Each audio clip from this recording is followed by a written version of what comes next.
Bismillahirrahmanirrahim. Assalamualaikum warahmatullahi wabarakatuh. Yang terhormat Ibu dosen dan teman-teman semua yang berbahagia, semoga tetap dalam lindungan Allah Subhanahu wa taala. Amin amin ya rabbal alamin. Baik, saya Siti Septiana, mahasiswa UIN Sultan Maulana Hasanuddin Banten, jurusan Hukum Keluarga Islam dari kelas 4 HKIB. Di sini saya akan menjelaskan beberapa materi yang berjudul Sejarah Perkembangan dan Pembentukan Qawaid Fiqhiyah. Setiap perkara tergantung pada niatnya. Dan yang terakhir, keyakinan tidak bisa dihilangkan karena keraguan. Baik, materi yang pertama yaitu Sejarah Perkembangan dan Pembentukan Qawaid Fiqhiyah. Tentang latar belakang sejarah perkembangan hukum Islam tidak mengkaji qawaid fiqhiyah secara menyeluruh. Karena kaidah fikih itu menjadi titik temu dari masalah-masalah fikih dan lebih arif dalam menerapkan fikih dalam waktu tempat yang berbeda untuk kasus, adat kebiasaan, keadaan yang berlainan. Selain itu juga akan lebih moderat di dalam menyikapi masalah-masalah sosial, ekonomi, politik, budaya, dan lebih mudah mencari solusi terhadap problem-problem yang terus bermunculan dan berkembang dalam masyarakat. Hal ini tidak lain karena kaidah fikih sebagai hasil dari cara berpikir induktif. Dengan meneliti materi-materi fikih yang banyak sekali jumlahnya, yang terbesar dalam ribuan kitab fikih. Mula qawaid fiqhiyah menjadi disiplin ilmu tersendiri dan dibukukan terjadi pada abad keempat Hijriah dan terus berlanjut pada masa setelahnya. Ulama pertama yang melakukan pembukuan ilmu qawaid fiqhiyah adalah ulama dari mazhab Hanafi, yaitu Abu Hasan Al-Karki, wafat pada tahun 340 Hijriah. Sejarah perkembangan qawaid fiqhiyah menurut Ali Ahmad An-Nadawi dapat dibagi ke dalam 3 fase, yaitu yang pertama fase pertumbuhan dan pembentukan, yang kedua fase perkembangan dan kodifikasi, yang ketiga fase kematangan dan penyempurnaan. Dari fase ketiga tersebut dapat kita ketahui bahwa kaidah-kaidah yang terdapat dalam lembaran-lembaran kitab fikih yang tertulis oleh para pendiri dan pemuka madhab seluruhnya bukan berupa kaidah umum, namun masih dalam bentuk kaidah madhab. Dalam artian, kaidah itu hanya sesuai pada suatu madhab tertentu, tidak dapat pada madhab lain.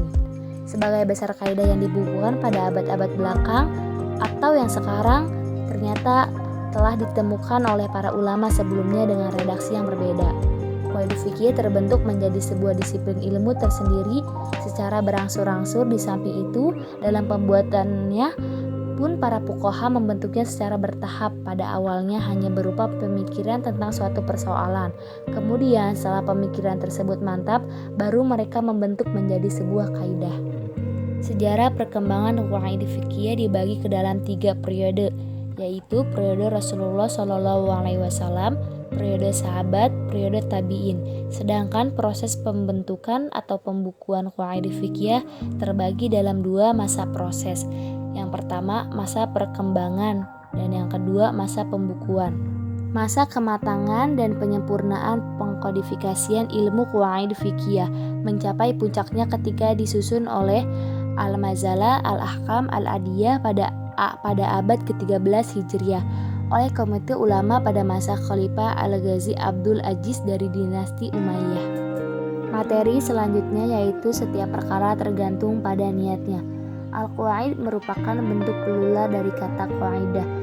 Dalam arti bahasa, kaidah bermakna asas, dasar atau pondasi, baik dalam arti yang konkret maupun yang abstrak, seperti kata-kata qawaid al-bait yang artinya fondasi rumah.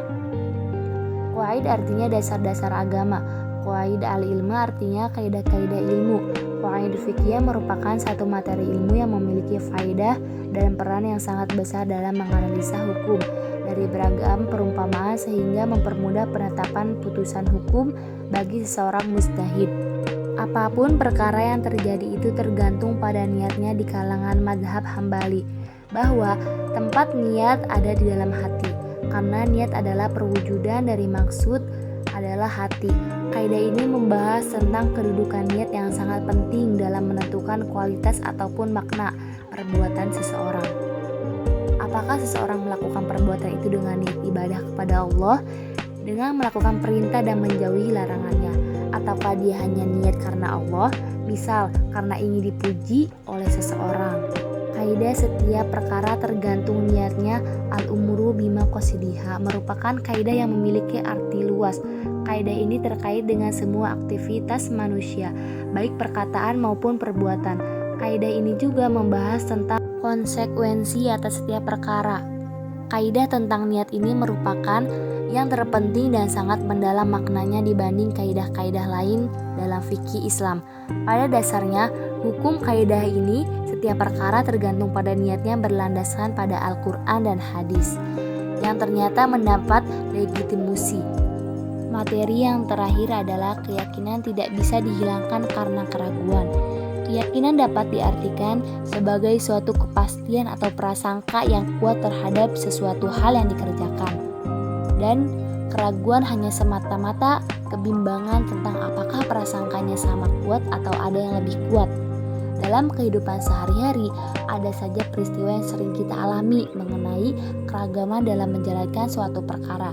Misalnya kita ragu akan jumlah rakaat yang sedang kita laksanakan. Kaidah ini sangat penting untuk dipelajari karena menurut Imam Asy'uti, kaidah ini mencakup semua pembahasan dalam masalah fikih dan masalah-masalah yang berkaitan dengannya mencapai 3/4 dari subjek pembahasan fikih. Kaidah ini menghantarkan kepada kita kepada konsep kemudahan demi menghilangkan yang kadangkala menimpa kita dengan menetapkan sebuah kepastian hukum dengan menolak keraguan. Sebab telah kita ketahui bersama keraguan adalah beban dan kesulitan. Maka kita diperintahkan untuk mengetahui hukum secara benar dan pasti sehingga terasa mudah dan ringan dalam menjalankan perintah Allah dan menjauhi larangannya, termasuk di dalam adalah kaidah dan ibadah. Keyakinan dan keraguan merupakan dua hal yang berbeda, bahkan bias dikatakan saling berlawanan. Hanya saja besarnya keyakinan dan keraguan akan bervariasi tergantung lemah kuatnya tarikan yang satu dengan yang lain. Keyakinan tidak bisa dihilangkan karena adanya keraguan. Para fuqaha memasukkan berbagai amalan ibadah, muamalah dan hak-hak sesama ke dalam kaidah ini. Maka barang siapa yang ragu akan sesuatu, maka dikembalikan lagi ke asalnya, yakni yang yakin kaidah ini merupakan kaidah yang sangat agung di dalam syariat Islam dan banyak permasalahan fikih yang dilandasi oleh kaidah ini. Ini juga menunjukkan kepada kita kesempurnaan agama Islam yang kita cintai ini.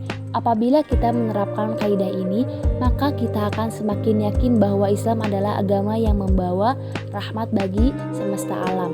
Karena kita semua sadar bahwa kehidupan kita tidak akan pernah terlepas dari kondisi yang disebut dengan keraguan. Yang mana dari keraguan ini dapat muncul was-was yang pada akhirnya mengganggu kegiatan ibadah seseorang, terutama di dalam permasalahan toharoh dan sholat. Akan tetapi, Islam dengan segala kesempurnaannya memberi jalan keluar kepada umatnya, yaitu dengan adanya kaidah yang agung ini. Makna kaidah di atas adalah bahwa sesuatu perkara yang diyakini telah terjadi tidak bisa dihilangkan hanya karena sebuah keraguan. Demikian pula sebaliknya, suatu perkara yang diyakini belum terjadi maka tidak bisa dihukumi telah terjadi kecuali dengan dalil yang meyakini pula. Baik, mungkin itu saja yang bisa saya jelaskan dan saya sampaikan. Kurang dan lebihnya mohon dimaafkan. Wabillahi taufik wal hidayah. Wassalamualaikum warahmatullahi wabarakatuh.